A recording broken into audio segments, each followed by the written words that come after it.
Buenos días, queridos hermanos, querida iglesia. Alabado sea el Señor, ¿no? Por todo lo que Él ha hecho para poder rescatarnos y librarnos, ¿no? Del pecado, de la muerte. Y nos ha librado también de la ira venidera, ¿no es cierto? De la ira que un día va a ser derramada acá en la tierra, en la humanidad. Bueno, saben, en Colombia, uno de los desastres naturales más terribles que conmocionó al país fue el 13 de noviembre de 1985, donde murieron más de 20.000 personas. ¿Qué sucedió?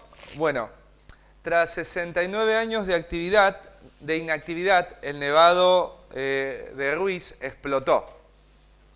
Lo más interesante de esto es que los tomó por sorpresa a los que estaban ahí, porque no pensaron que iba a explotar en el momento y en la hora que explotó, y lo que produjo también. Se conoce también como el desastre de Armero. Pero esto que estaba sucediendo ahí en el volcán, no es que nadie lo conocía, o no es que había gente que sabía de esto que iba a suceder, porque organismos que se encargan del estudio de los volcanes habían dado indicios de que había actividad volcánica en septiembre de 1985, o sea, 2 meses antes de la tragedia. Y cuando uno se pone a pensar en las tragedias, sería tan bueno, ¿no?, hoy tener equipos que te ayuden a entender cuándo una tragedia se avecina para que uno pueda prepararse y al prepararse uno pueda evitar desgracias, ¿no?, como la pérdida de la vida. Si bien nosotros no tenemos instrumentos o aparatos para saber cuáles son las desgracias que van a venir a nuestra vida, sería buenísimo tener una, ¿no? Saber que en 2 meses algo horrible te va a pasar y que vos lo sepas con demasiada perfección, ¿no? ¿Qué pasaría si vos te enteras que en 2 meses, por ejemplo, te vas a quedar sin trabajo? Te aseguro que en esos 2 meses vas a comer solamente arroz con queso, ¿sí? Porque vos dices, voy a perder el trabajo y esto va a suceder, ¿sí? Entonces tú ya te vas preparando en esos 2 meses, le dices a tu familia que te vas a quedar sin trabajo y vas a tener trabajo después de 1 año. O sea, sabes todo eso, ¿no? Entonces cuando te suceda vos no vas a estar así, ¿por qué me sucedió? Sino que vas a decir, ya lo estaba esperando. Es más, no me va a afectar tanto porque yo ya estuve preparado. Estuve 2 meses comiendo arroz con queso. Así que familia, no se preocupen, vamos a comer por 1 año arroz con queso. Por lo menos eso vamos a poder comer. Sabes, Dios, aunque no nos va a decir todas las tragedias que vamos a vivir de acá a 2 meses o 1 año, sí la Biblia nos va a hablar de la tragedia más grande o el desastre más grande que va a venir a este mundo. Hay una materia que en algún momento le vamos a dar y es la materia de escatología. Es el estudio de los eventos futuros. La palabra escatología se conforma de 2 palabras, escatos y logos, ¿no? Escatología, logía, que significa último, y logos tiene que ver con tratado o estudio, ¿sí? Estudio de lo último. O sea, la escatología es el estudio de los últimos tiempos. Y la palabra del Señor, ¿sí?, nos va a dar de manera detallada y puntual sobre lo que va a suceder en el futuro. ¿Para qué hace esto las Escrituras? Bueno, las Escrituras hacen esto, Dios hace esto, para que tú y yo podamos prepararnos para ese futuro terrible que viene. De manera que al estar preparados no nos venga ese futuro terrible de sorpresa, sino que como en el ejemplo del trabajo, nosotros estemos como ya nos habíamos estado preparando y lo esperábamos. Así que no va a ser una tragedia. Para el que se prepara nunca es una tragedia. Acuérdate, para el que se prepara nunca hay tragedias.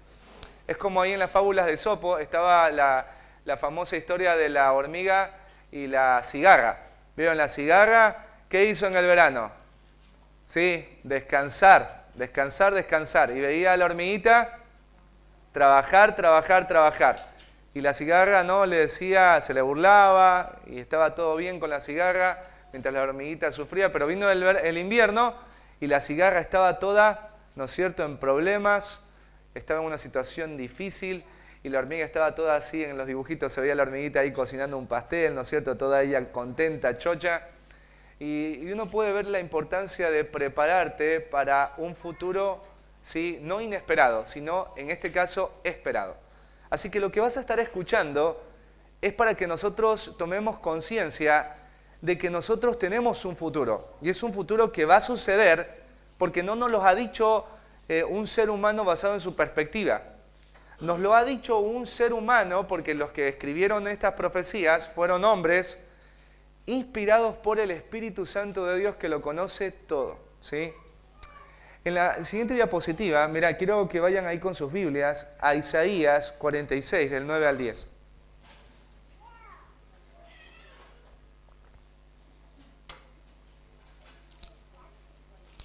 Isaías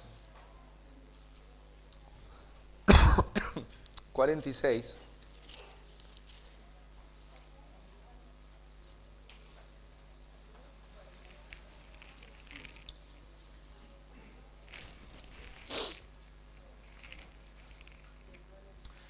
Del 9 al 10 dice: acordaos de las cosas pasadas desde los tiempos antiguos, porque yo soy Dios y no hay otro Dios, y nada hay semejante a mí.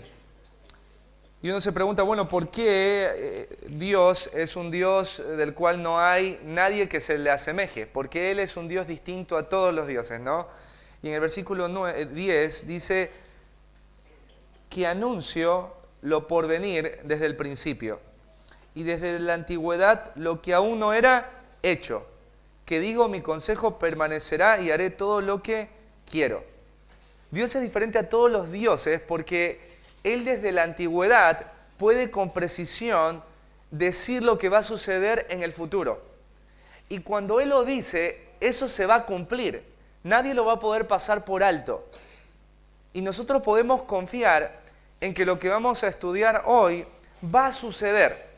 Y nosotros deberíamos esperarlo y nosotros deberíamos prepararnos y va a suceder porque Dios lo ha dicho. Dios lo ha dicho. ¿Y qué es lo que va a suceder? Bueno, hoy vamos a hablar de la tribulación. ¿Qué es la tribulación?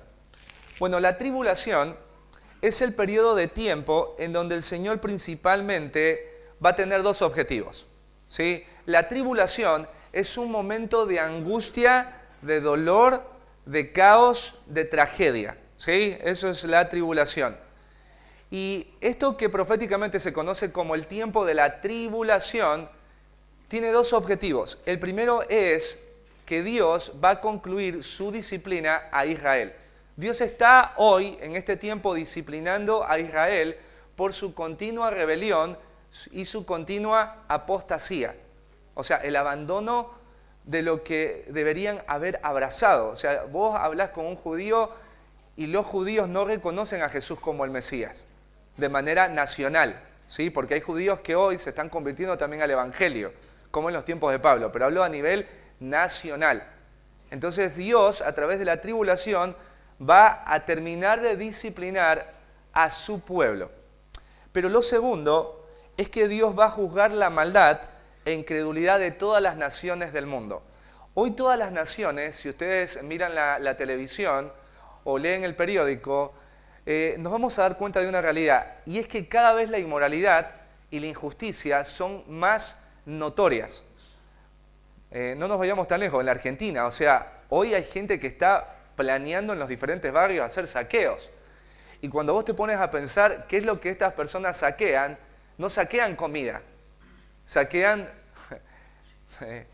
cervezas, ¿no es cierto?, Fernet y todas las cosas que tienen que ver con los vicios. Y uno dice, realmente ellos no tienen necesidad, ¿sí? Ellos lo que quieren es aprovecharse para poder seguir, ¿no es cierto?, abrazando sus vicios, alimentando sus pasiones. En el mundo esto pasa, ¿sí? Y cuando pasa, en el creyente hay una indignación. Y tú deberías, sí, estar indignado, porque un creyente cuando ve la maldad y la injusticia o la impiedad de este mundo, el creyente no está como pasivo viendo la maldad, sino que hay un dolor, hay un enojo dentro tuyo por ver la corrupción moral y social que existe. Y vos tienes que entender que en este periodo de tiempo Dios va a ejecutar sentencia, condenación en el mundo impío. ¿Qué significa el mundo impío? El mundo que no le importa a Dios. El mundo que vive como si Dios no existiese. Es interesante, pero cuando estaba hablando con esta parejita que vino a Estados Unidos, ella nos contaba que antes en Corea ellos abrazaban el budismo y después pasaron del budismo al cristianismo. Y del cristianismo ahora están pasando al ateísmo. O sea, el ateísmo va a ser la realidad de todas las naciones. O sea, es una realidad que hoy no es que la gente te dice no creo en Dios, pero vive como si Dios no existiera. Pero va a llegar un momento en que la gente declare que no existe Dios, que es una invención. Entonces, cuando el mundo entra al ateísmo, cuando el mundo saca de la fórmula de la vida a Dios diciendo que no existe, entonces la corrupción, la inmoralidad va a florecer, va a avanzar a pasos agigantados. Y cuando tú lo veas, tienes que saber que un día todo esto no quedará impune. Dios va a traer un juicio. Y este juicio proféticamente se conoce como la tribulación. Miren, revisemos algunos pasajes, porque esta es una realidad, tanto en el Antiguo como en el Nuevo Testamento. Y en el Antiguo Testamento se conoce como el día de la venganza de Jehová, el día del Señor. Miren, revisemos ahí en Isaías.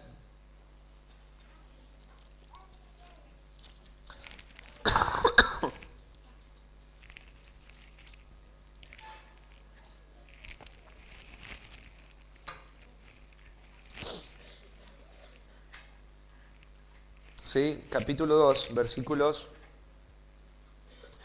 12. Dice, porque día de Jehová de los ejércitos vendrá sobre todo soberbio y altivo, sobre todo enaltecido y será abatido. ¿Sí? El día de Jehová tiene que ver con el día donde Dios descarga su ira. ¿Sí? ¿Sobre quién la descarga? Mirad qué interesante, dice sobre todo altivo y soberbio. ¿Quién es una persona altiva y soberbia? Una persona que mirando la autoridad de Dios y conociendo el mensaje de esa autoridad, escoge seguir otro tipo de camino y menosprecia esa autoridad haciendo algo contrario a lo que esa autoridad ha dicho, ¿no? Mirá en el versículo 17 y 19. La altivez del hombre será abatida en el día de Jehová, y la soberbia de los hombres será humillada, y solo Jehová será exaltado en aquel día, y quitará totalmente los ídolos. Y se meterán en las cavernas de las peñas y en las aberturas de la tierra por la presencia temible de Jehová y por el resplandor de su majestad, cuando Él se levante para castigar la tierra. Entonces vos aquí te das cuenta que esto todavía no ha sucedido. Esto es algo que va a suceder. ¿Sí? Dios de alguna manera, Él está trayendo tribulación y angustia a este mundo de diferentes formas. Pero nada se va a comparar con la descarga implacable de ira que Dios va a derramar en ese momento, que es el momento del día de Jehová o la tribulación. Miren, revisemos otro ahí en Ezequiel.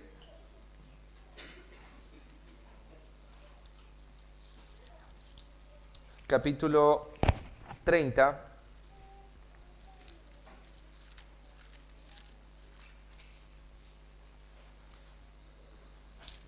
Versículos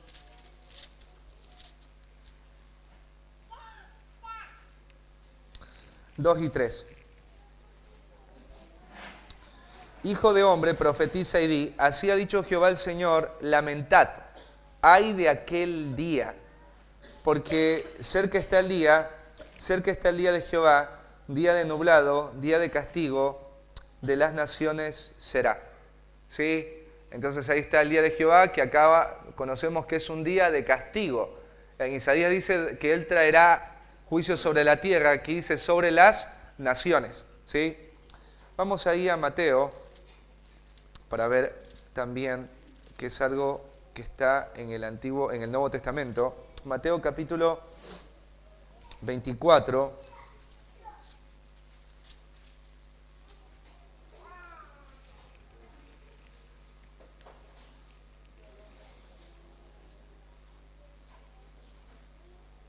Versículo 21, y acá Jesús habla, no va a describir las señales antes del fin.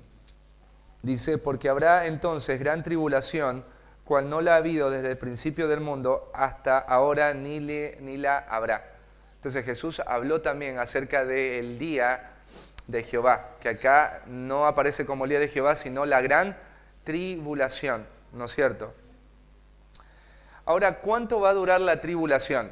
Bueno, la duración de la tribulación es de 7 años. Es de 7 años. Y esto está determinado por una comprensión de las 70 semanas de Daniel. ¿Sí? Y vamos a revisar, ahí vamos a ir al libro de Daniel. O sea, la tribulación dura 7 años.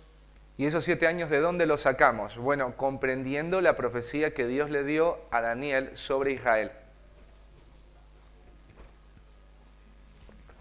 Vamos ahí a Daniel, capítulo 9.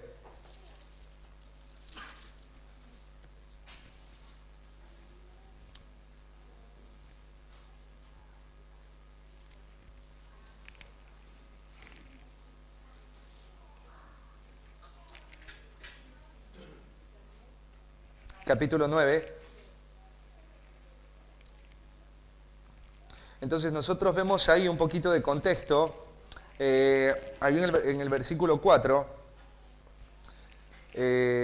vemos que, del versículo 1 al versículo 4, vemos que Daniel, ¿no es cierto?, está mirando la realidad del pueblo de Israel. Ustedes saben que para este tiempo el pueblo de Israel no está en su ciudad, ellos han sido exiliados a Babilonia y Dios ha dicho que el pueblo de Israel va a estar ahí por ¿cuántos años? Por 70 años. Y Daniel sabe de esta realidad. Entonces Daniel está orando para que Dios tome a su pueblo y lo restaure. O sea, Daniel está con este corazón ahí cuando vemos en el capítulo 9. Por eso en el versículo, mira, vamos a leer el versículo 1 al 4. Dice, en el año primero de Darío, hijo de Asuero, de la nación de los Medos, que vino a ser rey sobre el reino de los Caldeos, en el año primero de su reinado, yo Daniel miré atentamente en los libros el número de los años de que habló Jehová el profeta Jeremías, que habían de cumplirse las desolaciones de Jerusalén en 70 años. ¿Sí? Y volví mi rostro a Dios el Señor, buscándole en oración y ruego, en ayuno, cilicio y ceniza. Y oré a Jehová mi Dios e hice confesión diciendo, ¿no? Y ahí vas a leer la oración de Daniel por el pueblo. Entonces, Daniel está buscando que estas desolaciones en el pueblo de Israel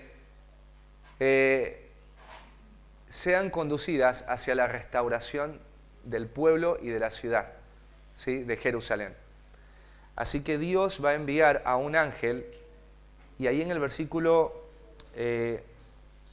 23 leemos, ¿no?, que al principio de tus ruegos, le dice el ángel, fue dada la orden y yo he venido para enseñártela. Porque tú eres muy amado, entiende pues la orden y entiende la visión. Entonces Dios va a revelarle a Daniel su plan para Israel. ¿Sí? Y ahí en el versículo 24, mira, vamos ahí, Arturito, ahí, quedémonos. ¿Sí?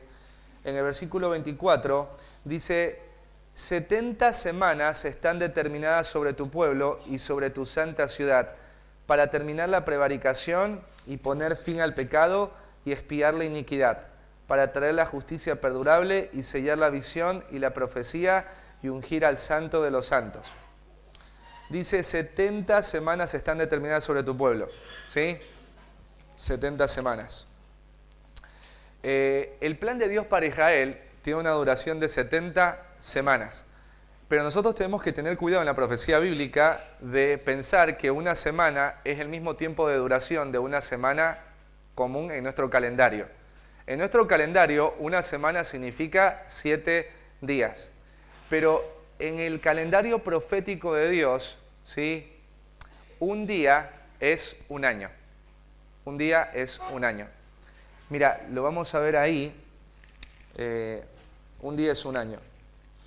Vamos a buscar ahí en nuestras Biblias, en Números 14:34.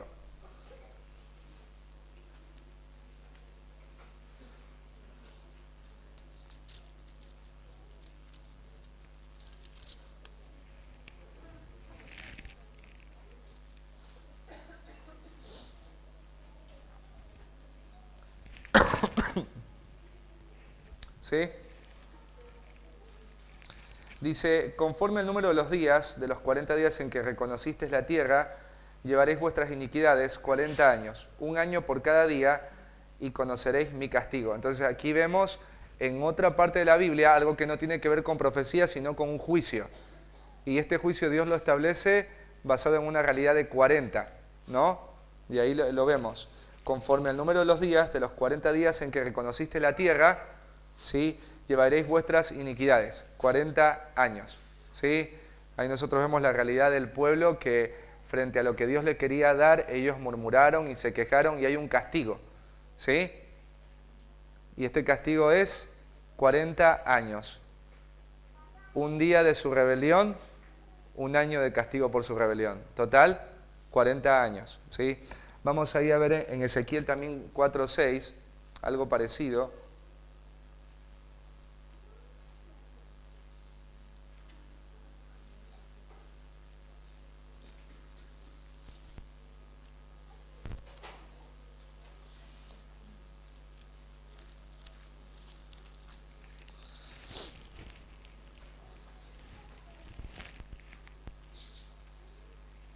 Dice, cumplidos estos, te acostarás sobre tu lado derecho, segunda vez, y llevarás la maldad de la casa de Judá 40 días. Día por año te lo he dado. Es lo mismo acá. O sea, en el conteo que nosotros vemos cuando Dios da una profecía o ejerce un castigo en estos dos ejemplos, vemos que para Dios un día significa un año. Entonces, cuando vemos nosotros la profecía de las 70 semanas, estamos hablando de que en una semana profética tiene ¿cuántos años? Tendría 7 años. Vamos a volver ahí a Daniel. Daniel capítulo 9.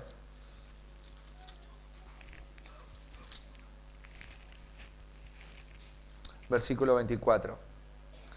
Y dice que en este periodo de tiempo, después de este periodo de tiempo, van a suceder varios propósitos, ¿sí? ¿Cuáles son los propósitos que lees ahí en el versículo 24? Dice, estas semanas están determinadas sobre tu pueblo y sobre tu santa ciudad para, ¿qué cosa? Terminar la prevaricación y poner fin al pecado y expiar la iniquidad. Bueno, estas tres frases que nosotros leemos acá tienen que ver o están relacionadas todas con el pecado. O sea, en este periodo de tiempo, al término de este periodo de tiempo, el pecado va a ser quitado, va a ser perdonado y va a ser juzgado. ¿En dónde? Dentro de Israel. ¿Sí? Pero en la segunda parte de las frases que nosotros leemos ahí, dice, para traer justicia perdurable o eterna, y sellar la visión y la profecía y ungir al santo de los santos. Entonces, después de este periodo de tiempo, dice que se establecerá una justicia eterna. O sea, ya no habrá más dolor, ya no habrá más gente rebelándose, ¿no es cierto? Dice también acá que se va a sellar la visión y la profecía. No solamente en que ya no va a haber más revelación, sino que todo lo que se ha revelado en cuanto a Israel va a tener su cumplimiento total, su cumplimiento pleno. Los judíos disfrutan de las bendiciones de Dios, pero no las disfrutan de manera completa ni plena. Pero acá dice que se va a sellar la visión y la profecía, en el sentido de que ya no habrá nada más por revelar y que todo lo revelado se habrá cumplido de manera total. Pero después termina diciendo también ahí que se va a ungir al Santo de los Santos. Y esto tiene que ver con el templo, no tiene que ver con una persona, sino con el templo.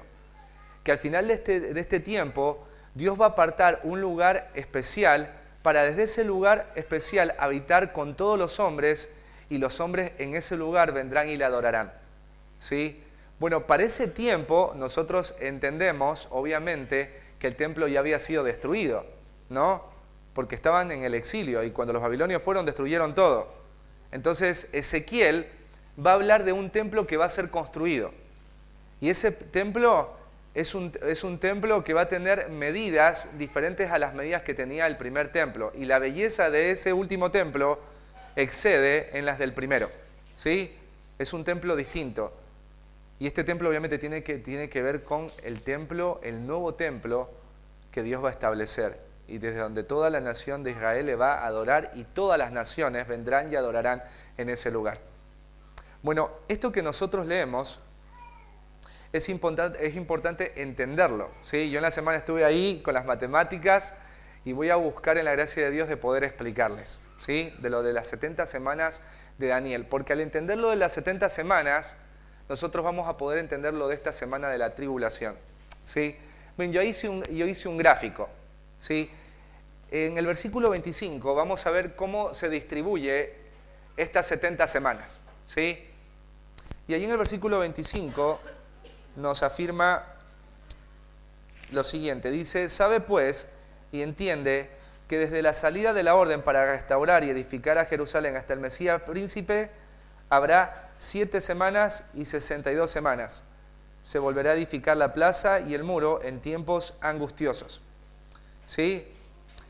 Entonces dice acá que la primera semana comprende el momento en el que se decreta que Jerusalén tiene que volver a ser reedificada.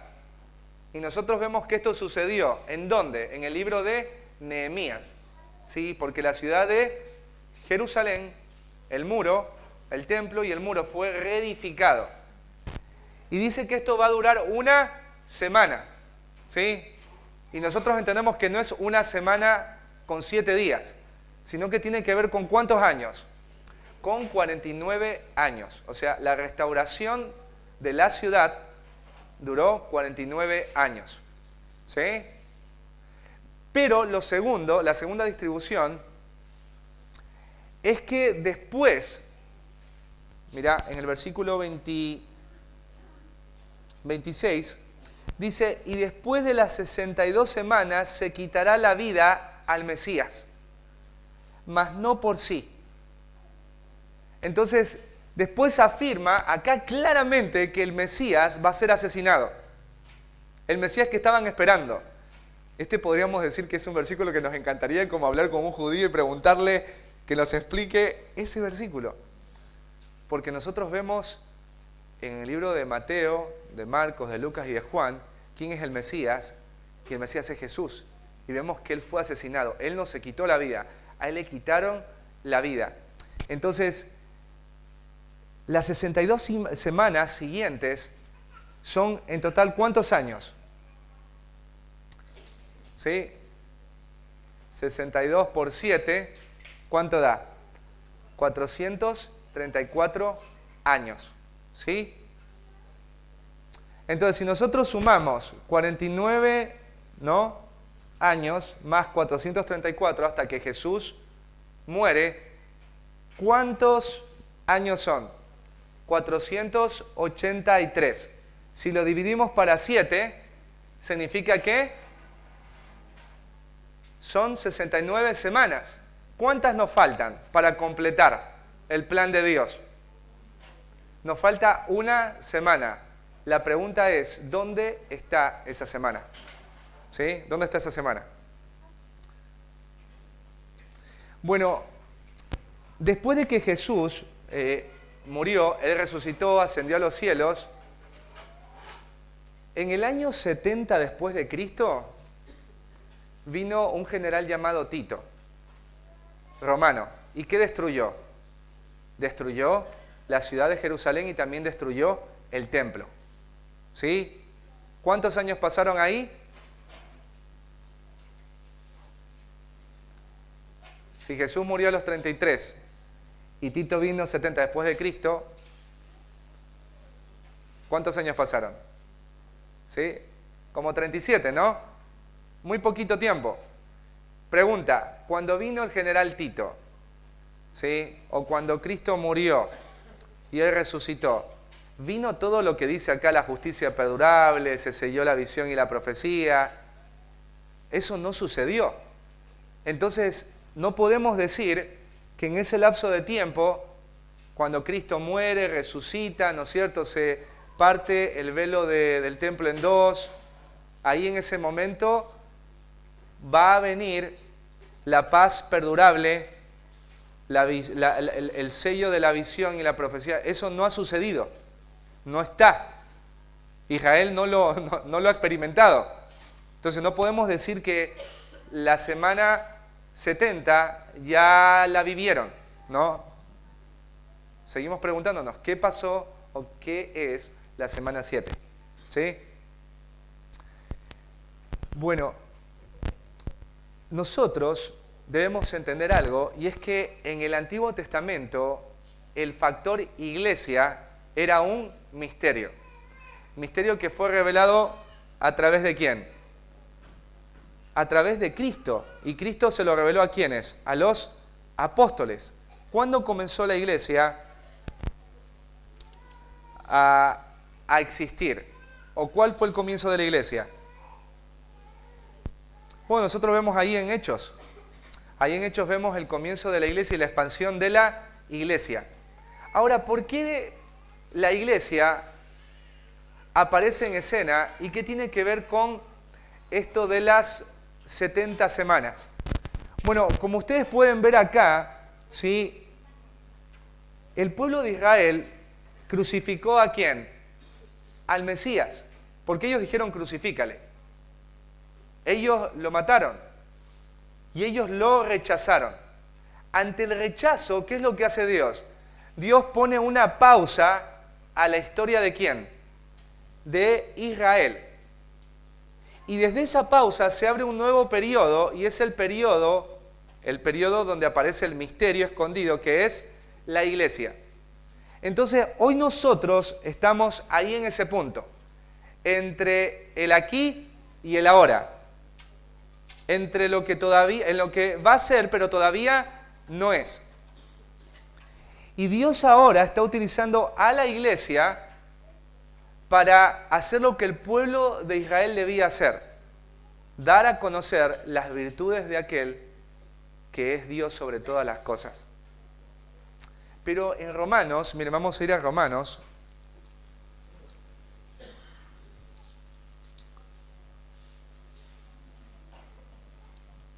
En Romanos capítulo 11, porque alguien bien podría preguntar, ¿somos nosotros Israel? No, nosotros no somos Israel, somos la iglesia. Somos distintos a Israel. Diego, ¿Dios ha dejado a su pueblo Israel? No. Dios va a cumplir sus promesas con el pueblo de Israel. Y acá en Romanos 11 nos habla de la restauración del pueblo. Mira, ahí Romanos capítulo 11, versículos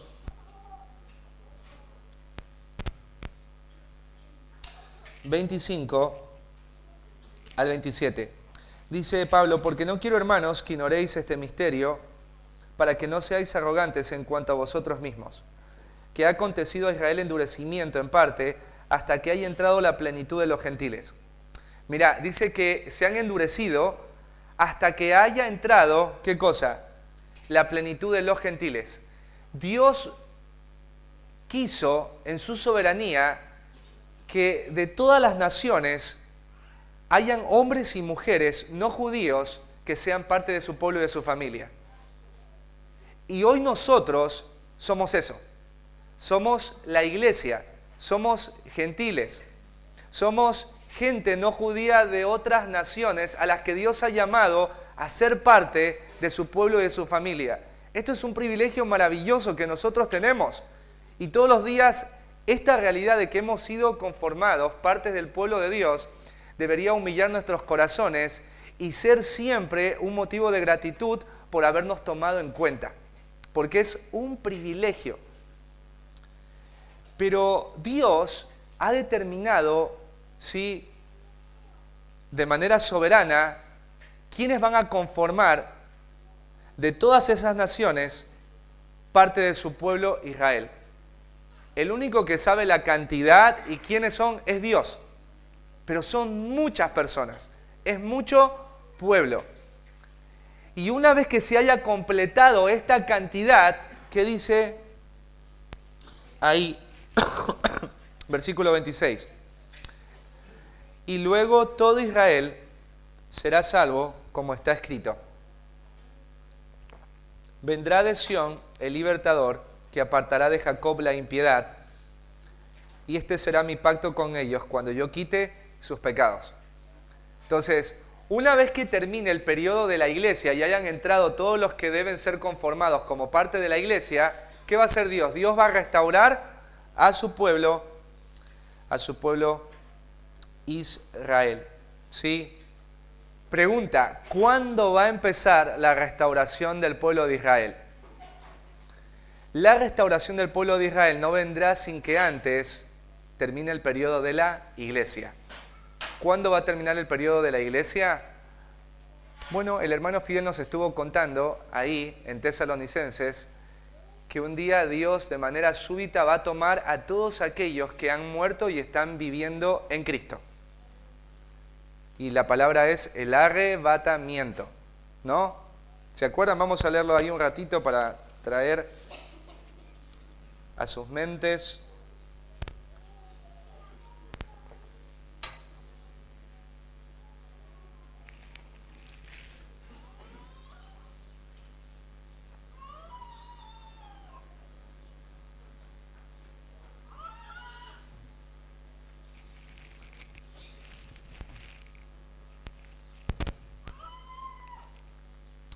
Ahí capítulo 4, versículo 13 al 18 dice: Tampoco queremos, hermanos, que ignoréis acerca de los que duermen, para que no os entristezcáis como los otros que no tienen esperanza.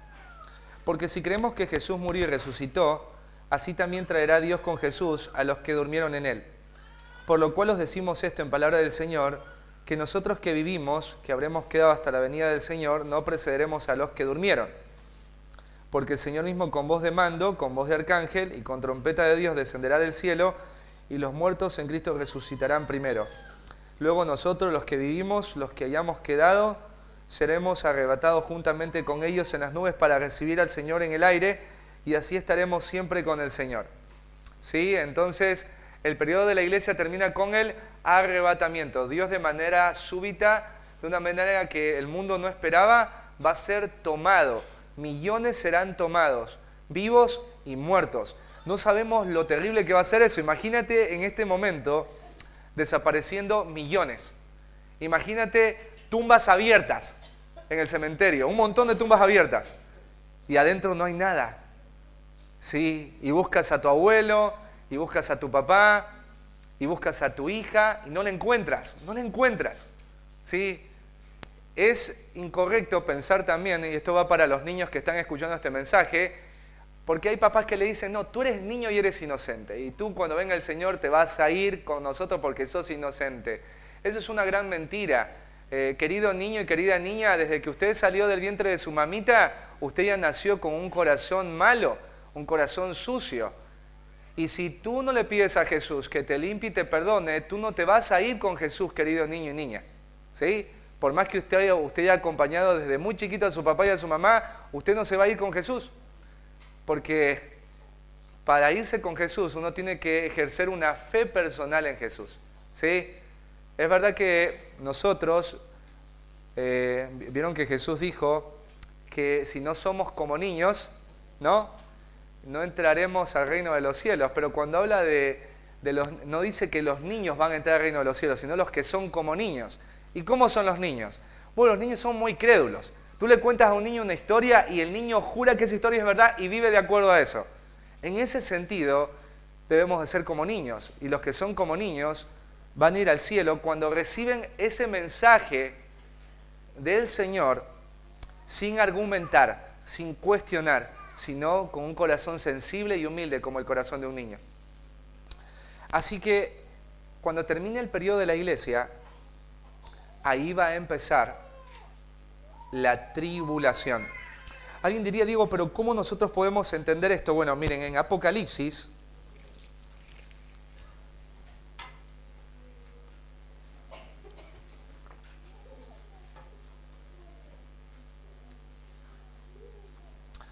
los que han leído, mira, tú vas por el capítulo 1, capítulo 2, capítulo 3, capítulo 4, ¿sí?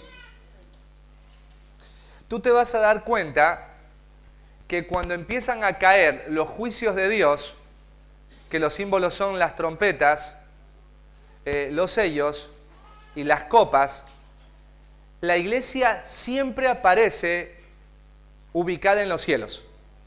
Nunca aparece en medio de toda esa tragedia que va a venir. ¿Por qué no aparece? Porque la iglesia no va a estar.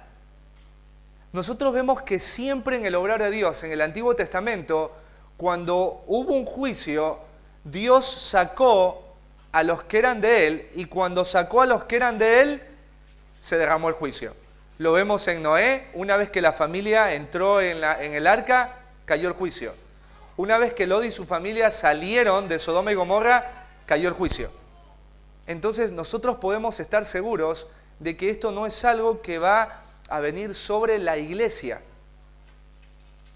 porque la iglesia es la novia de Cristo. Cristo no va a tratar a su novia de la misma manera que va a tratar al mundo impío. Sería ilógico pensar eso. En Tesalonicenses también dice que Jesús nos ha rescatado de la ira venidera, de la ira que está por venir.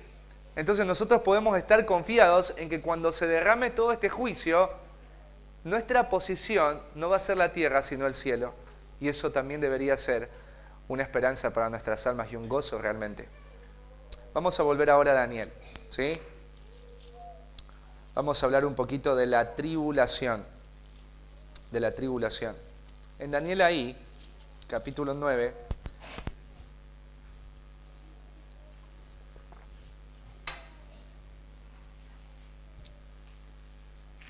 pon la siguiente diapositiva, Arturito. Ahí está. Capítulo 9.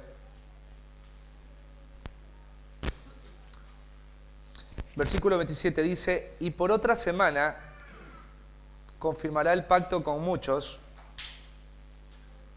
Y dice, a la mitad de la semana hará cesar el sacrificio y la ofrenda. Después con la muchedumbre de las abominaciones vendrá el desolador, hasta que venga la consumación y lo que está determinado se derrame sobre el desolador. Bueno, en el versículo 27 dice que va a haber alguien que va a confirmar el pacto con muchos. Bueno, esta persona que va a confirmar el pacto con muchos, cuando nosotros estudiamos el libro de Daniel, está hablando del anticristo. ¿Sí? Del anticristo. El anticristo va a establecer el pacto que Israel siempre ha esperado, un pacto de paz y seguridad. ¿Sí? El anticristo va a tener una capacidad que no ha tenido ningún gobernante sobre la faz de la tierra en toda la historia para poder traer lo que el pueblo de Israel está esperando. Por eso posiblemente el pueblo de Israel confunda al anticristo con el Mesías. ¿Sí? Ahora, mirá algo ahí en cuanto al tema de... ¿Puedes adelantar, Arturito? Bueno, el anticristo no va a aparecer al principio anticristo. Al principio él va a venir literalmente en son de paz. Y él va a ser un gobernador tal que va a traer lo que toda la matanza desea. Lo que la Argentina desea. ¿Qué desea la Argentina y qué desean todos los países? Todos los países desean un líder que se levante y traiga ¿qué cosa? Paz política, económica, climática, social, religiosa.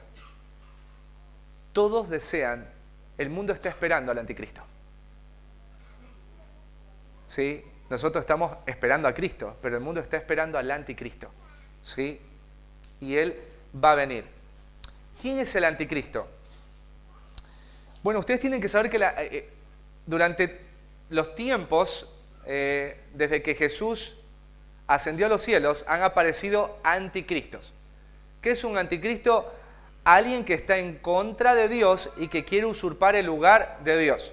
Y en el mundo hay un montón de anticristos que están encaminados por este corazón, por este espíritu del anticristo, ¿no? Nosotros en la historia lo vemos. Hitler, por ejemplo, un anticristo, porque estaba en contra de Cristo y buscaba usurpar el lugar que le compete a Dios. Y los tenemos como diputados, los tenemos como presidentes, pero el anticristo, este personaje profético, él va a ser literalmente influenciado por un poder demoníaco, como ningún otro gobernante ha tenido. Y este hombre va a actuar influenciado completamente por la oscuridad. Y va a ejercer dominio sobre toda la raza humana como ningún otro gobernante lo ha tenido. Mira, vamos a leer un poco acerca de este personaje. Vamos ahí a 2 de Tesalonicenses.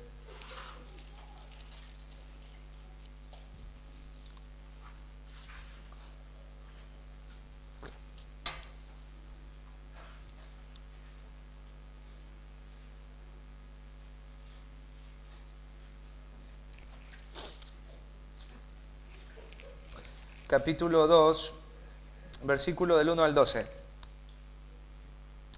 Dice, pero con respecto a la venida de nuestro Señor Jesucristo y nuestra reunión con Él, os rogamos, hermanos, que no os dejéis mover fácilmente de vuestro modo de pensar, ni os conturbéis, ni por espíritu, ni por palabra, ni por carta, como si fuera, como si fuera nuestra, en el sentido de que el día del Señor está cerca.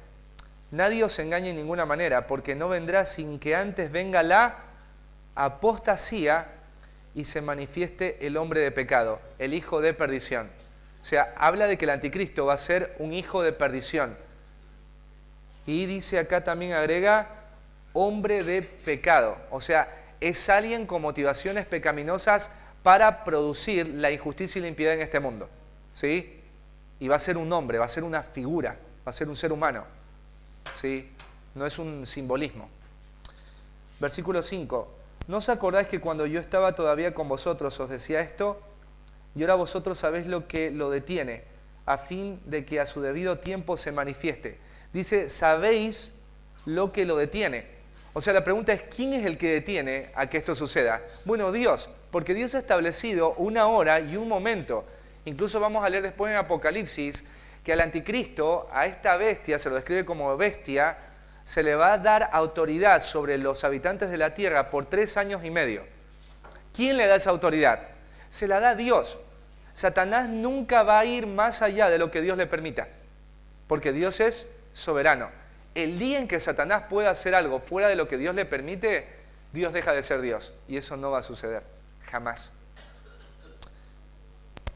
Versículo 8. Y entonces se manifestará aquel inicuo, a quien el Señor matará con el espíritu de su boca y destruirá con el resplandor de su venida.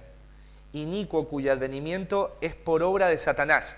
Dice, cuyo advenimiento. O sea, cuando aparezca, va a ser la obra ¿de quién? De Satanás. Y Satanás, dice la Biblia, que es el príncipe de este mundo. Él está gobernando, influenciando en este sistema. Y él va a buscar que todo el sistema se ponga al lado de este hombre. Y dice, inicuo cuyo advenimiento es por obra de Satanás, con gran poder y señales y prodigios mentirosos. El anticristo va a tener no solamente una capacidad de oratoria tremenda, sino que él va a tener poder para hacer cosas que otras personas no hicieron. Dicen señales y prodigios. Cosas fuera de lo natural. Y dice ahí el versículo 10, y con todo engaño de iniquidad para los que se pierden, por cuanto no no recibieron el amor de la verdad para ser salvos. Por esto Dios les envía un poder engañoso para que crean la mentira, a fin de que sean condenados todos los que no creyeron a la verdad, sino que se complacieron en la injusticia. ¿Vieron? La humanidad, cuando vea a este hombre, va a decir, este hombre es lo que nosotros necesitábamos. O sea, ya en el mundo ya no van a haber correístas como en Ecuador, ya no van a haber peronistas. La gente va a pensar en el anticristo y va a decir, él es lo que nosotros necesitamos como mundo. Y van a adorarle. Van a creer que él es un hombre verdadero. Hay muchas personas que van a defenderlo a capa y espada y van a rendirle culto. Porque dice que tiene un poder engañador. Él va a engañar y las personas se van a comer el cuento. Y ¿sabes qué? Me llama mucho la atención porque dice que estas personas que se pierden, se van a perder no porque Dios no fue misericordioso con ellos, sino porque no quisieron recibir el amor de la verdad para ser salvos. Ellos van a rechazar la verdad del Evangelio y por esa razón no van a ser salvos. ¿Y por qué van a rechazar esa verdad? Por el engaño del anticristo que está influenciado por poderes demoníacos. Siguiente diapositiva, Arturito. Bueno, la siguiente. ¿Qué va a suceder en este periodo? ¿Sí? Pero quiero hablar un poquito más acerca del anticristo. Vamos ahí a Apocalipsis, capítulo 13.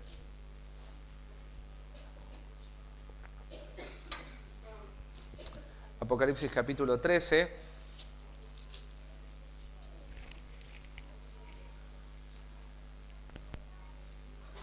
Ustedes saben que el lenguaje de Apocalipsis es simbología. O sea, cuando vos leas acá, por ejemplo, de las dos bestias, no significa realmente dos bestias que van a aparecer, sino que tiene que ver con dos personajes. ¿Sí? Mira, versículo 1.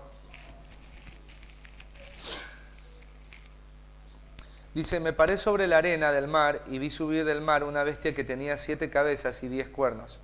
Y en sus cuernos 10 diademas y sobre sus cabezas un nombre blasfemo. Y la bestia que vi era semejante a un leopardo, y sus pies como de oso, y su boca como boca de león. Y el dragón le dio su poder y su trono, y grande autoridad. Cuando habla del dragón, habla del diablo, ¿no es cierto? La serpiente antigua. Dice, y que le dio su poder y su trono. ¿Sí? Aquí vemos como una imitación. Dios, el Padre, le da el trono ¿a quién? A su Hijo. Y aquí vemos que Satanás busca como imitar algo parecido. O sea, él es el príncipe, el Dios de la oscuridad, diríamos. ¿Y qué hace? Él le va a dar su trono y su poder a alguien. ¿Quién es este alguien? El anticristo. Versículo 3 dice, vi una de sus cabezas como herida de muerte, pero su herida mortal fue sanada. Y se maravilló toda la tierra en pos de la bestia. Y adoraron al dragón que había dado autoridad a la bestia, y adoraron a la bestia, diciendo, ¿quién como la bestia? ¿Y quién podrá luchar contra ella? Versículo 5. También se le dio boca que hablaba grandes cosas y blasfemias, y se le dio autoridad para actuar 42 meses. Ahí te da el tiempo, 42 meses. ¿Cuántos son 42 meses? 3 años y medio. O sea, este ser, el anticristo, va a aparecer después de la tribulación, va a aparecer en ese periodo. Pero a partir de la mitad de ese periodo, en Daniel 9, ¿qué dice? Vamos a revisarlo ahí. Vamos a Daniel 9.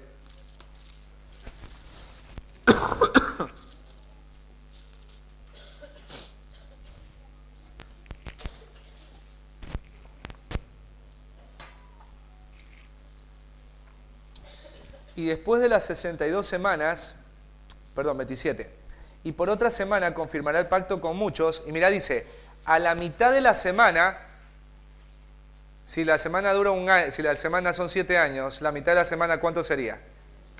Sí, en la mitad de ese tiempo, o sea, los 3 años y medio, dice, hará cesar el sacrificio y la ofrenda. Bueno, ustedes saben que para el tiempo de la tribulación, el pueblo de Israel va a construir el tercer templo. Si ustedes se ponen a investigar en el YouTube los preparativos que está haciendo el pueblo de Israel, sabes que ellos tienen ya todo, ya tienen absolutamente todo para poner en marcha el templo. O sea, si hoy tienen el espacio en donde está la mezquita de la Roca, ellos en cuestión de meses tendrían el tercer templo. Yo lo que te quiero decir con esto es que el mundo se está preparando para una venida inminente. El mundo para la venida del anticristo, pero nosotros para la venida de Cristo.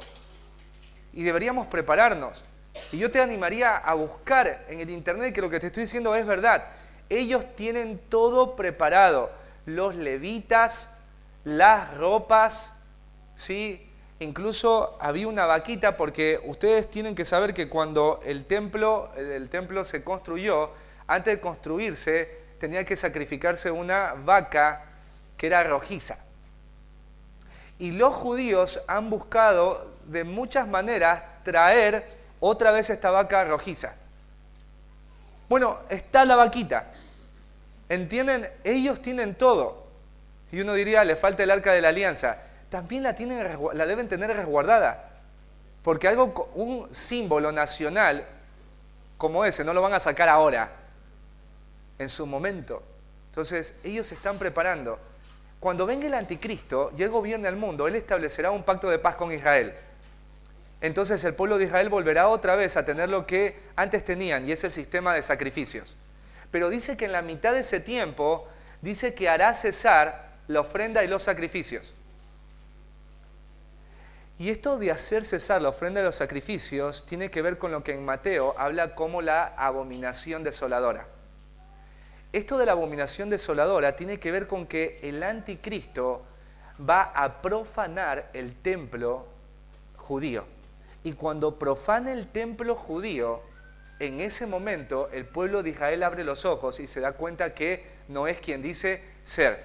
Y en ese momento el anticristo va a empezar a matar y a perseguir a todos los judíos que están regados por todas las naciones, ¿sí? Y lo leemos ahí en Apocalipsis. Sigamos ahí viendo en Apocalipsis. Mirá, versículo 7. Y se le permitió hacer guerra contra los santos y vencerlos. ¿Sí?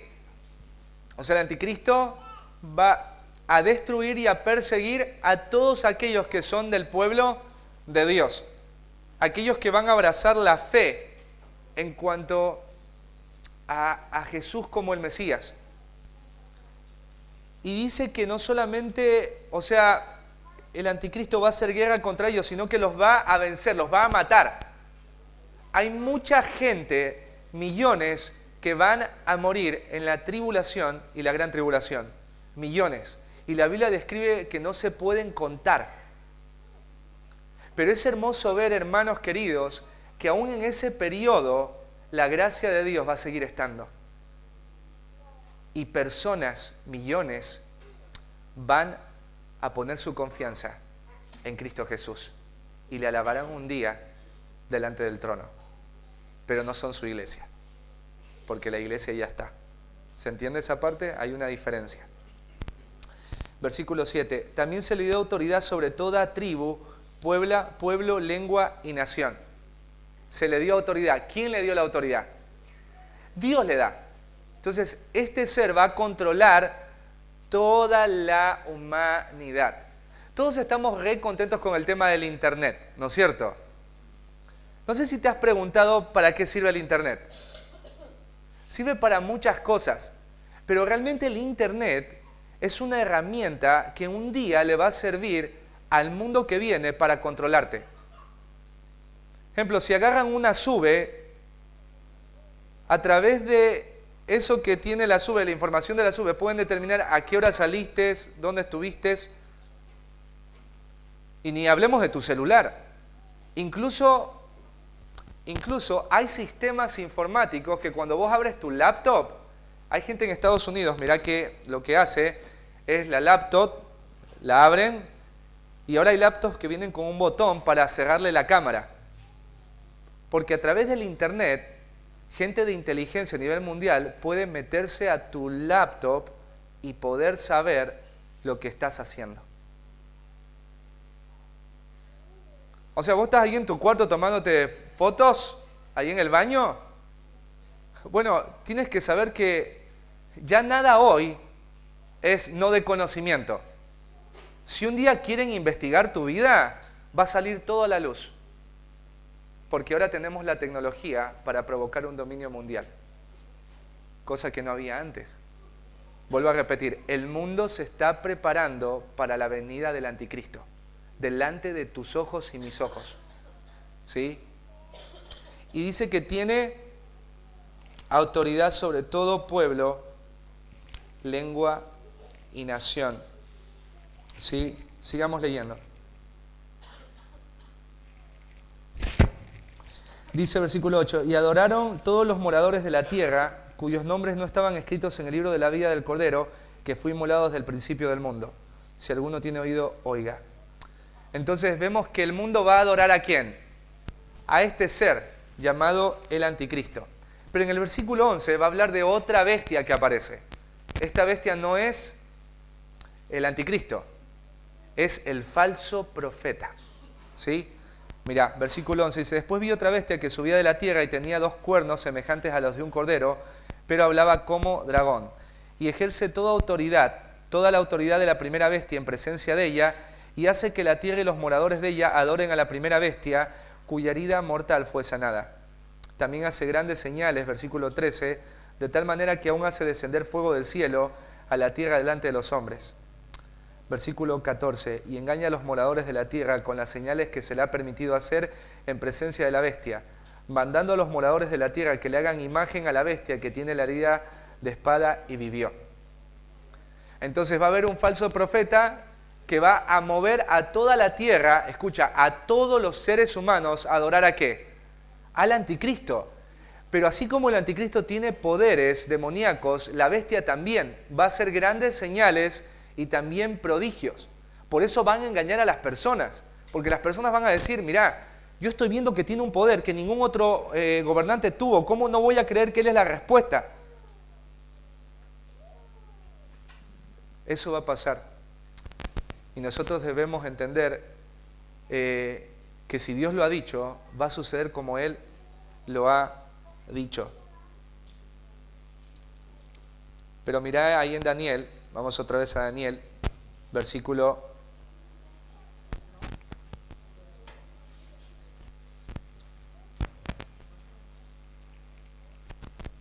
27, la última parte, dice, después con la muchedumbre de las abominaciones vendrá el desolador, hasta que venga la consumación y lo que está determinado se derrame sobre él, desolador. El anticristo va a tener autoridad para hacer lo que él quiere durante un periodo de tiempo. Pero después de este periodo de tiempo, la condenación de aquel que está encima del anticristo será inevitable.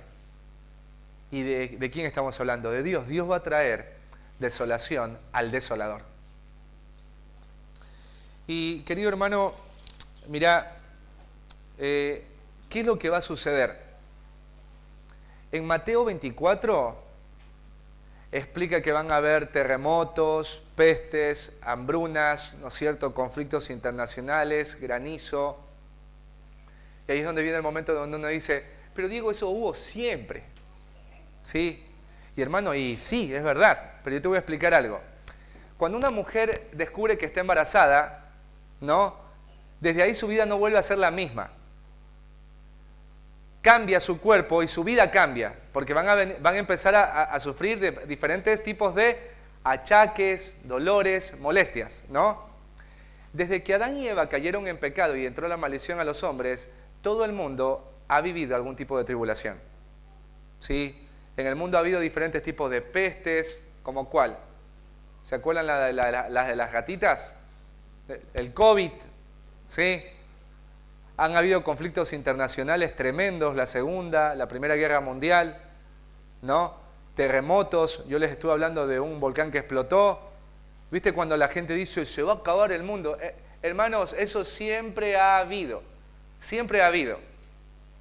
Y volviendo al ejemplo de la embarazada, ¿no?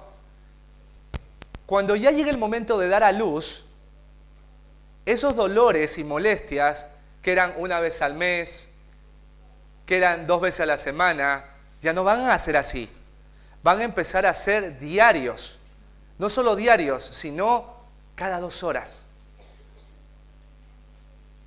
Y cuando ya el bebé está a punto de nacer, esas contracciones, esos dolores son cada vez más horribles. Y cuando da luz, el dolor ha llegado al punto cúspide. ¿Sí? Eso es lo que va a pasar en el mundo, queridos hermanos. Las pestes, las hambres, los conflictos, todo eso en este tiempo de la tribulación no va a ser algo de décadas. Todo va a ser en pocos meses, en pocos años. Toda esa trágica maldición que nosotros la vivimos durante el tiempo después de la caída, en ese tiempo se va a derramar de manera completa y plena sobre todos los habitantes de la tierra. Todo va a ser destruido. Todo, tu casa, esa por la cual uno luchó tanto, va a ser destruido todo eso, va a quedarse acá. Todas aquellas cosas por las que luchamos y eran materiales, todo eso va a ser destruido, no va a quedar nada. Por eso no hay nada más triste que poner tu vida en algo que vas a perder. Si lo pierdes cuando te mueres, o lo pierdes cuando Cristo venga, o lo pierdes y te quedas y después se va a destruir igual. ¿Sí? Ahí nosotros en Apocalipsis, vamos un ratito.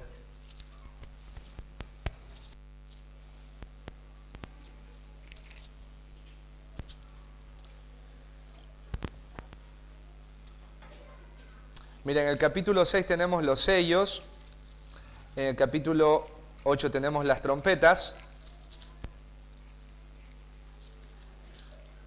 y en el capítulo 16 tenemos las copas de ira, ¿sí? Todas estas son descripciones, ¿no? Los sellos, las copas, las trompetas de los juicios venideros, ¿sí? Mira, por ejemplo, revisemos ahí los sellos. Capítulo 6. ¿Sí?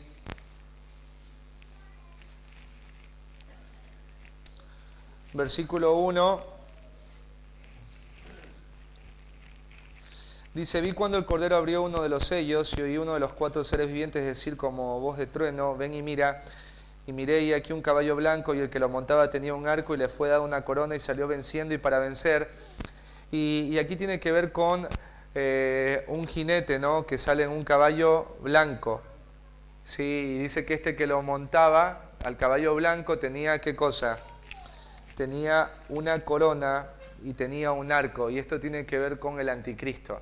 Este líder mundial es una de las formas en las que Dios trae condenación a la tierra. El mundo cuando venga el anticristo va a decir, por fin apareció un líder que nos ama, que nos quiere cuidar, que nos quiere dar trabajo, que quiere la paz con todos. La Biblia dice, eso es un juicio, ¿no? Vemos después ahí, cuando abrió el segundo sello, oía el segundo ser, en el versículo 3, viviente que decía, ven y mira. Versículo 4, y salió otro caballo bermejo, y al que lo montaba le fue dado poder de quitar de la tierra la paz y que se matasen unos a otros y se le dio una gran espada. Entonces vemos acá que van a haber diferentes tipos de guerras, ¿sí? Y estas guerras van a matar a mucha gente. Después sigues leyendo los sellos y ves ahí pestes, ves ahí hambrunas, ¿no es cierto? Ahí en el versículo 5. Cuando abrió el tercer sello oía al tercer ser viviente que decía, ven y mira. Y miré y aquí un caballo negro y el que lo montaba tenía una balanza en la mano.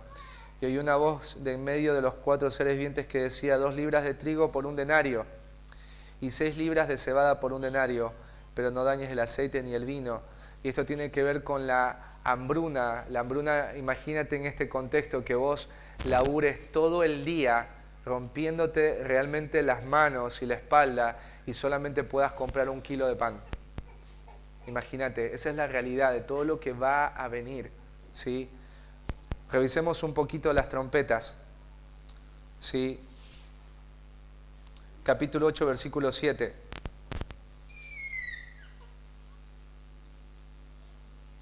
Dice, el primer ángel tocó la trompeta y hubo granizo y fuego mezclados con sangre que fueron lanzados sobre la tierra y la tercera parte de los árboles se quemó y se quemó toda la hierba verde. Versículo 8. El segundo ángel tocó la trompeta y como una gran montaña ardiendo en fuego fue precipitada en el mar y la tercera parte del mar se convirtió en sangre. Versículo 9, y murió la tercera parte de los seres vivientes que estaban en el mar, y la tercera parte de las naves fue destruida. Sí. Versículo 12, el cuarto ángel tocó la trompeta y fue herida la tercera parte del sol, y la tercera parte de la luna, y la tercera parte de las estrellas, para que se oscureciese la tercera parte de ellos, y no hubiese luz en la tercera parte del día, y asimismo de la noche. Imagínate ver todas esas cosas. La vida marina. ¿Viste que el mundo dice cuidemos a los animales? Acá todos van a morir. Los árboles. Se va a destruir. Y cuando tú lees Apocalipsis se va destruyendo de a poco, pero son en momentos y en formas que nunca el mundo lo vivió. O sea, es la ira de Dios cayendo. ¿Y sabes qué es lo interesante? Mirá en el versículo 1, capítulo 9. El quinto ángel tocó la trompeta y vi una estrella que cayó del cielo a la tierra y se le dio la llave del pozo del abismo. Versículo 2, y abrió el pozo del abismo y subió humo del pozo como humo de un gran horno. Y se oscureció el sol y el aire por el humo del pozo. Y del humo salieron langostas sobre la tierra y se les dio poder como tienen poder los escorpiones de la tierra. O sea, acá van a salir animales que tienen un aspecto aterrador y que van a producir una herida, pero que no va a matar a la gente, no la va a llevar a la muerte, pero durante el proceso en que dure el veneno que van a traer estos animales, la gente deseará la muerte y la muerte no querrá venir a ellos. No van a morir. Y sabes, cuando uno lee estas partes, uno dice, ¿será que con esto la tierra aprende? ¿Será que con esto la tierra le deja de rendir culto a sí mismo y al anticristo? Y sabes que la Biblia dice que no. Mira el versículo 20 del capítulo 9. Y los otros hombres que no fueron muertos con estas plagas, ni aun así se arrepintieron de las obras de sus manos, ni dejaron de adorar a los demonios y a las imágenes de oro, de plata, de bronce, de piedra y de madera, las cuales no pueden ver, ni oír, ni andar. Y no se arrepintieron de sus homicidios, ni de sus hechicerías, ni de su fornicación, ni de sus hurtos. Imagínate esto, pasa todo esto y la persona, en lugar de decir Dios me arrepiento por la maldad que he cometido, va y le pone al gauchito Gil un vinito. Y vos lo miras, vos dices, no tiene sentido. ¿Sabes? Porque a veces una persona dice, Diego, yo creo que cuando toque fondo, yo voy a ir a Cristo. ¿Sabes? Yo no sé si hay un pozo más profundo que este. Porque la gente no necesita llegar a un pozo profundo para poder arrepentirse, necesita ver el amor de Cristo. No hay otra manera. El amor de Cristo debería constreñirnos, empujarnos a todo y quebrarnos. Y la Biblia dice que, hermanos, esto va a suceder. Acá no dice que acá no son símbolos, acá ya son realidades. Son realidades. Y la van a experimentar las personas. O sea, imagínate, si nosotros amamos a nuestros hijos, a nuestros familiares, y ellos no van a Cristo, no se rinden ante el Evangelio, esta va a ser su realidad. Si tu bendición no conoce a Cristo, esta va a ser la realidad para tu bendición. Entonces, esto es algo que debe de animarnos, pero el otro lado nos lleva a reflexionar sobre de qué manera le estamos dando importancia, ¿sí?, a comunicar la verdad del Evangelio a otros, pero también nos lleva a reflexionar en qué triste que es nuestro cristianismo, que para estar contentos estas verdades no son suficientes, pero sí cuando tenemos lo mismo que el mundo tiene, casa, trabajo y dinero. Eso es realmente lamentable. Y Apocalipsis se escribió para esto, para que las iglesias que estaban siendo perseguidas o que iban a empezar a sufrir la persecución, vean esto y al ver esto digan, nosotros seremos librados de esta ira venidera y estaremos con el Cordero adorándole delante del trono. ¿Sí? Y revisemos ahí, por último,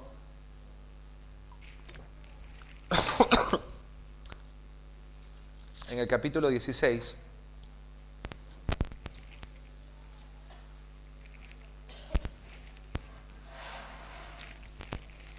y ahí vienen las copas de ira. Mirá en el versículo 12, dice, el sexto ángel derramó su copa sobre el gran río Éufrates, y el agua de este se secó para que estuviese preparado el camino a los reyes del oriente. Y vi salir de la boca del dragón y de la boca de la bestia y de la boca del falso profeta 3 espíritus inmundos a manera de ranas. Y sabes, cuando vos lees acá lo de las copas, tiene que ver con la brutal guerra que se va a desarrollar en los últimos tiempos. Todavía nosotros no hemos vivido la Tercera Guerra Mundial, ¿no?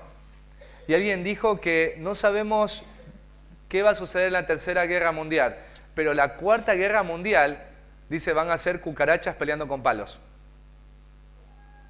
¿Por qué? Porque hoy el material bélico que las naciones tienen es incomparablemente terrible a lo que fue 100 años atrás. Las bombas atómicas, las armas biológicas.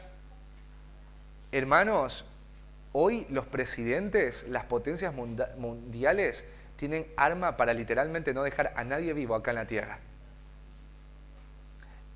Y el juicio de Dios va a ser que Él ya no va a detener, sino que va a soltar a la humanidad y la va a soltar a los deseos y pasiones de su corazón. Porque el anticristo va a hacer eso. Va a permitir que todos los seres humanos den rienda suelta a sus pasiones. Hagan lo que quieren hacer con su vida, sean libres. Pero en esa libertad es como cuando tú tienes el hermoso día de sol, pero es sol de lluvia. Que vos estás disfrutando en ese día, estás tomando tereré, estás ahí jugando y después viene una lluvia torrencial y hace caer un árbol sobre tu casa y mata a toda tu familia y no hay quien te pueda salvar. Así vendrá sobre el mundo la ira venidera. El momento de alegría, de placer, pero ese placer y esa alegría va a conducir de a poco a un dolor cada vez y más grande. Mira, ahí en Apocalipsis capítulo 22,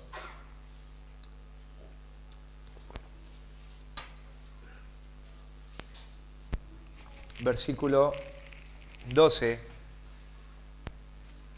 al 15,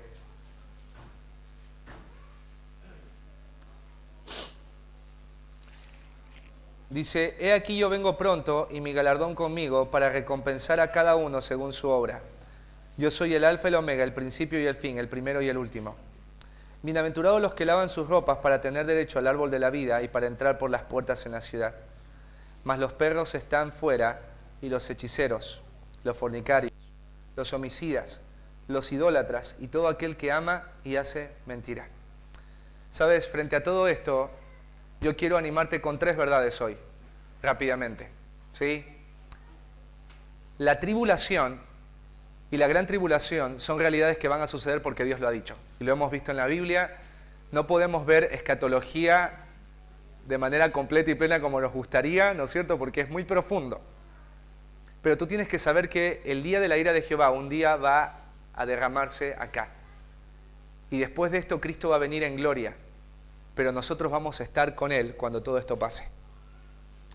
Y yo te quiero animar con estas 3 verdades, que son las 3 verdades con las que fueron animadas también las iglesias cuando recibieron esta carta de Juan. La primera: he aquí yo vengo pronto y mi galardón conmigo. La primera verdad tiene que ver con la recompensa. ¿Sabes? Muchos de nosotros nos cuesta vivir el cristianismo en el lugar donde estamos, sobre todo en casa. A veces la casa puede ser el lugar más difícil de vivir el cristianismo, porque se opone tu familia, tus hijos, tu esposo, tu esposa, ¿sí? O tus padres. A veces es difícil. Y a veces uno piensa que hacer esto es una tragedia. Y cuando tú quitas de vista la realidad de tu futuro, vas a perder de vista lo que podrías hacer en el presente en fidelidad para con el Señor. La Biblia dice: aquí yo vengo pronto y mi galardón conmigo, para recompensar, dice, a cada uno según sea su obra. Qué triste ver a cristianos que, como perdieron de vista de que Cristo viene, ya dejan de servir a Cristo, dejan de obedecer a Cristo, dejan de serle fieles a Cristo. Y yo te quiero animar, no lo dejes de hacer. Cristo viene y Él va a venir para recompensar a cada uno según su obra. Deja de mirar a la gente que está al lado tuyo y pon la mirada en Cristo, porque la gente no es la que te va a recompensar. El que te va a recompensar es el Señor. Por eso, si tienes que amar a alguien, ámalo. Si tienes que perdonar a alguien, perdónalo. Si tienes que esforzarte por vivir la vida cristiana, esfuérzate. Hay recompensa. Hay recompensa. Y esta recompensa viene de aquel que dice que es el primero y el último. El alfa y el omega. Él es el que te va a dar la recompensa. No te desanimes. Sigue quitando todo peso y pecado que asedia y sigue corriendo con paciencia la carrera que tienes por delante, poniendo los ojos en Jesús, el autor y consumador de la fe, pero también el que va a recompensar la fe fiel en cada uno de aquellos que le amaron en este tiempo hasta que Él viniera. Segundo, versículo 14, bienaventurados los que lavan sus ropas para tener derecho al árbol de la vida y para entrar por las puertas de la ciudad. No solamente tenemos que tener en cuenta la verdad de la recompensa, sino la verdad acá de la santificación. De la santificación. Bienaventurados no dicen los que lavaron, los que lavan sus ropas para tener derecho al árbol de la vida. ¿Se acuerdan del árbol de la vida? Ahí en Génesis, ¿qué dijo Dios? Saquémoslo para que ellos no coman del árbol de la vida y vivan para siempre. ¿Sí? Entonces, acá dice que aquellos que lavan, ¿qué dice? Sus ropas van a tener derecho al árbol de la vida y para entrar por las puertas de la ciudad. ¿Qué ciudad? La ciudad, la Jerusalén celestial. Y dice acá los que lavan sus ropas. ¿Qué significa los que lavan sus ropas? Los que viven buscando quitar el pecado de sus vidas. Nosotros estamos como creyentes en un proceso que se llama la santificación. Estamos buscando embellecernos para parecernos cada vez más a nuestro Salvador. Y eso implica quitar y luchar con el pecado. Lastimosamente los creyentes a veces somos medios raros. A nosotros nos ofende el pecado de otros, pero no nos ofende nuestro pecado. Nosotros somos creyentes extraños porque le queremos quitar la paja al ojo del hermano cuando yo tengo un severendo árbol en mi ojo. Hermanos, y eso pasa en las iglesias. Que muchos de nosotros estamos escandalizados y frustrados por el pecado de otros, pero no nos hacemos cargo de nuestros propios pecados. Nosotros en la iglesia tenemos, por ejemplo, la rendición de cuentas. Nos juntamos ahí, un grupito de hombres, después las mujeres se juntan por otro lado. ¿Y qué significa rendir cuentas? Significa, quiero, Señor, luchar con otros para que el pecado no gane ventaja en mi vida. Quiero saber cómo hacerlo. Entonces tú eres llamado a hacerlo si eres un creyente. Porque aquí dice, bienaventurados, ¿qué cosa? Felices aquellos que lavan sus ropas. ¿Sabes que luchar con el pecado no es... Mira, luchar con el pecado no es como ir a un cumpleaños. Luchar con el pecado es como ir a trincherarte en una guerra. Porque luchar con el pecado significa negarte a ti cosas que a tu carne le producen placer. Entonces, si yo sé que a mi carne le produce esto placer, yo no le voy a dar a mi carne eso. Se lo voy a quitar, se lo voy a negar. ¿Por qué lo voy a hacer?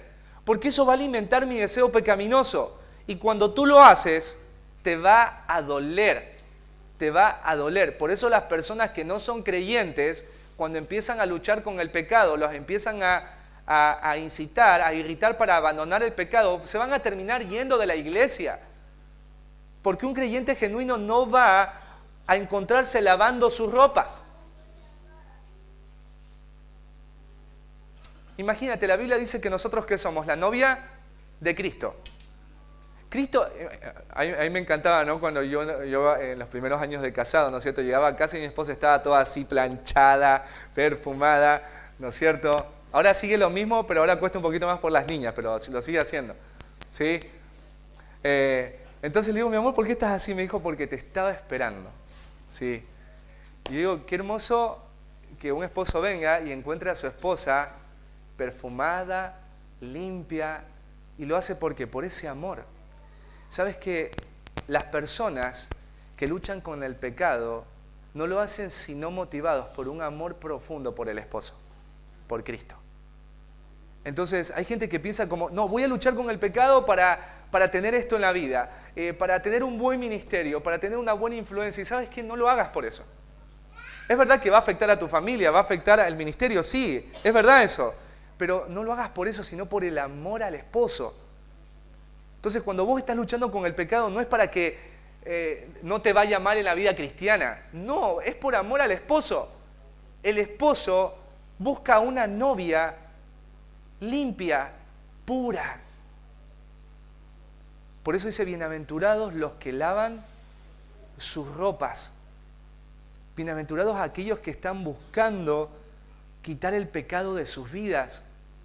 Hermanos, los pecados más difíciles de quitar. Mirá, ¿cuántos de ustedes siguen emborrachándose? Alcen la mano. ¿Cuántos de ustedes siguen consumiendo droga? ¿Cuántos de ustedes siguen robando? Esos pecados son pecados de conducta.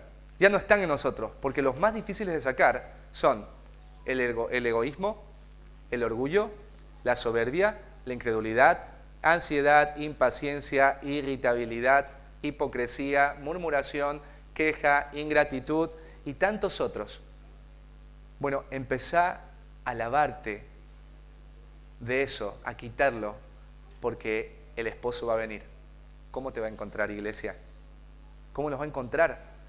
¿Sí? Entonces, esta realidad de que esto va a suceder, bueno, hay una recompensa, pero también debo de entender que soy bienaventurado, ¿no? ¿Quién es bienaventurado? El que lava sus ropas. Y por último, versículo 15, más los perros estarán fuera, y los hechiceros, los fornicarios, los homicidas, los idólatras, y todo aquel que ama y hace mentira. ¿Sí? O sea, si esta profecía es real, yo tengo que entender algo, ¿sí?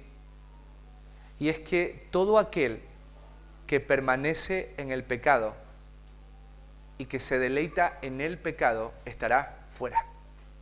Escucha, dice más los perros. En Jerusalén, los perros, vos acá tienes caniches, al caniche lo visten, lo perfuman, le ponen arito, o sea, bueno, cuando vos lees perros acá, piensa como en ratas. Vos no tienes una rata en la basura y la bañas ahí, le pones arito, nada de eso. Vos ves una rata y gritas. ¿Por qué gritas?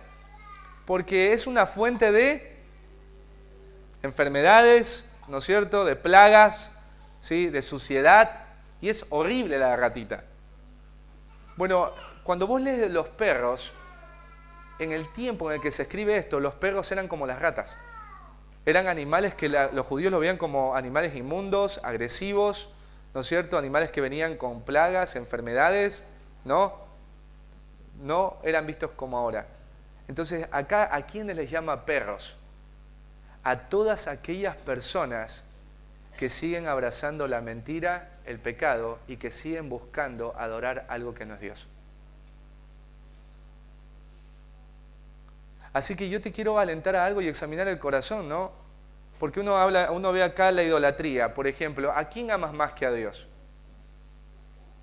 La idolatría no es, ves a alguien con el gauchito Gil o San la Muerte y dice, esa persona es idólatra. Idolatría es todo aquello que amas más que a Dios. Bueno, yo no me puedo encontrar amando algo más que a Dios. Acá también menciona los hechiceros. O sea, escuchen, hay jovencitos, y no sé si los hay en esta iglesia, pero que miran el horóscopo y están metidos en cosas que son oscuras. Y dice, Diego, ¿de verdad? Y sí, siempre los hay. Y uno tiene que tener cuidado. Después habla de los fornicarios, hablando de todo aquello que es la inmoralidad sexual, ya sea la pornografía, lascivia, lujuria, ¿no? Los homicidas. Diego, yo nunca maté a nadie, pero odias a la gente, odias al que te hizo daño, no lo perdonas, eso es un homicida. Jesús mismo lo dijo, que aquellos que odian también van a recibir el mismo juicio que aquellos que son asesinos. Dice, y los idólatras, les mencionaba, ¿no? ¿Qué es lo que uno ama a veces más que a Dios? Los hijos, la familia, el trabajo, la carrera. Hermanos, yo les quiero animar a través de estas 3 verdades a considerar, ¿no?, lo que hoy hemos estudiado en un vuelo de avión, porque ha sido muy cortito, pero lo suficiente como para tener la esperanza de que cuando todo esto ocurra, cuando la ira venidera sea derramada, yo voy a estar con Cristo. Pero también qué hermoso saber que hoy yo puedo prepararme. Los que estaban ahí en el desastre de Armero, que yo les leía ahí en Colombia, ellos escucharon de que había actividad y que era peligroso seguir estando ahí, pero no hicieron caso. Y ojalá Dios utilice esto para que si tú estás metido en algún pecado, si tú estás viviendo la vida como si Dios no exista, niños, jóvenes, todos somos hoy llamados a entender esta verdad. Bienaventurados aquellos que lavan sus ropas, porque tendrán parte en la ciudad y podrán disfrutar del árbol de la vida. Bienaventurados aquellos. Así que, ánimo querido hermano, vamos a ponernos de pie.